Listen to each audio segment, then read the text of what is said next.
இப்போ நான் உங்களுக்கு ஒரு நல்ல கதை சொல்ல போறேன்.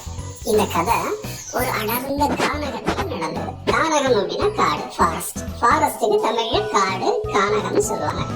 அந்த அடர்ந்த கானகத்துல ஒரு ஹசல் அப்படின்னு ஒரு குட்டி முள்ளம்பண்ணி இருந்தது. அந்த முள்ளம்பண்ணிக்கு காடு முழுக்க போகணும், காடெல்லாம் சுத்தி பார்க்கணும் அப்படின்னு ரொம்ப ஆசை. ஆனா இருட்டுனா ஒரே பயம். அதனால இருட்டாயிடுச்சுன்னா அது எங்கேயுமே போகாது, வீட்டிலேயே இருக்கும். இப்படி இருக்கும்போது ஒரு நாள் பகல்ல அது ஆத்தங்கரை ஓரமா போயிட்டு இருந்தது.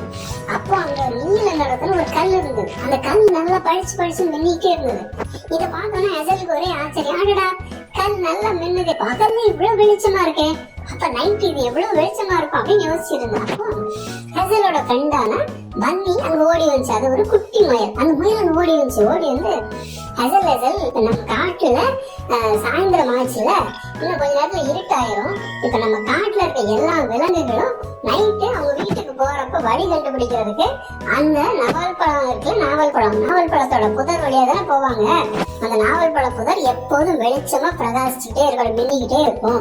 ஆனா இன்னைக்கு அது மின்னவே இல்லை. நம்ம காட்டுல இருக்க எல்லா விலங்குகளுக்கும் ஒரே கவலையாயிடுச்சு, எப்படி வீட்டுக்கு போறோம் தெரியாம எல்லாரும் தவிக்கிறாங்க அப்படின்னு.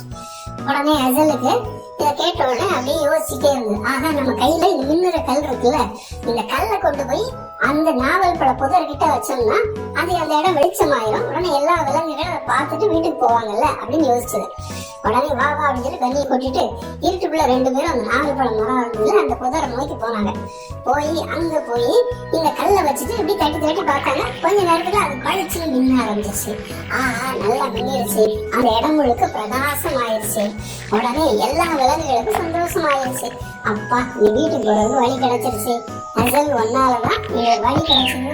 ரொம்ப துணிச்சலா அந்த இருட்டுக்குள்ள நடந்து வந்து எங்களுக்கு ஒரு வழி காட்டிட்ட அப்படின்னு சொன்னாங்க.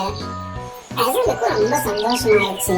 அதுக்கப்புறம் எல்லாரும் அந்த காட்டுல ரொம்ப சந்தோஷமா வாழ்ந்தாங்க. ஹசலுக்கு அதுக்கப்புறம் தான் தெரிஞ்சது, துணிச்சல் தான் எல்லாத்தையும் விட மிகப்பெரிய ஒளி. அந்த ஒளி தான் வாழ்க்கையில எப்பவும் வழிகாட்டும் அப்படின்னு ஹசல் புரிஞ்சிச்சு.